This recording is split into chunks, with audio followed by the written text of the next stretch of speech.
Hey, welcome back to Notes Edition. Today we're going to talk about Bitcoin as a commodity. So when you're first starting out, investment terms can be a bit intimidating. So today let's take a look at exactly what a commodity is and why Bitcoin is the most unique version of this asset class. A commodity is defined as a sort of raw produce that has no issuer, typically an interchangeable resource found in nature. For instance, no one can own the concept of a red apple, but someone can own the right to produce Apple computers. One is within nature's domain, the other is proprietary technology. Nature produces commodities such as corn, wheat, gold, oil. We simply harvest and sell them, bartering them against other forms of energy.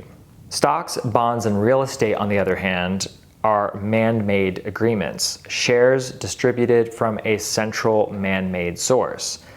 So we have stocks with imaginary ownership of labor profits. We have deeds to plots of land and other real estate. Aside from commodities, most every form of investment requires a certain degree of centralization and jurisdiction.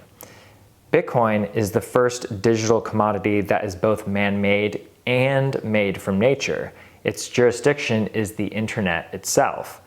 Bitcoin has no central authority to issue its distribution. There's no president or CEO to lead or make decisions. In this way, Bitcoin is the natural produce of a collective consciousness. It's the natural result of the collective need for discernible language and discernible money. Our notions of money and God are two natural forms of produce that exist within the mind and nowhere else. Gold is not man-made, and yet over time we found a way to use commodity as money, not for individual survival, but for the sake of a cooperative economy. In this way, the function of gold was not for the sake of consumption, but to facilitate the trade of survival resources. Humans across multiple generations and cultures subconsciously agreed that we needed a tangible, indestructible, and stable form of money to tokenize value. To streamline trade, we needed to imagine value in the shape of a rare yet universally recognized item that required a high level of effort to obtain. Eventually, gold captured our collective imagination to satisfy these requirements of efficiency, portability, and stability. Bitcoin captures our collective imagination because it performs the functions of money better than any other natural commodity or man-made currency.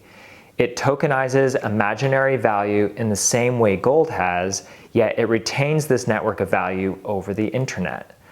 Much like the digital dollar, Bitcoin is easily transferable over the internet, but without the excessive inflation of traditional digital currencies. As more and more people wake up to the role of Bitcoin as the dominant digital commodity, the adoption of its network will expand exponentially along with its price. And that's today's note.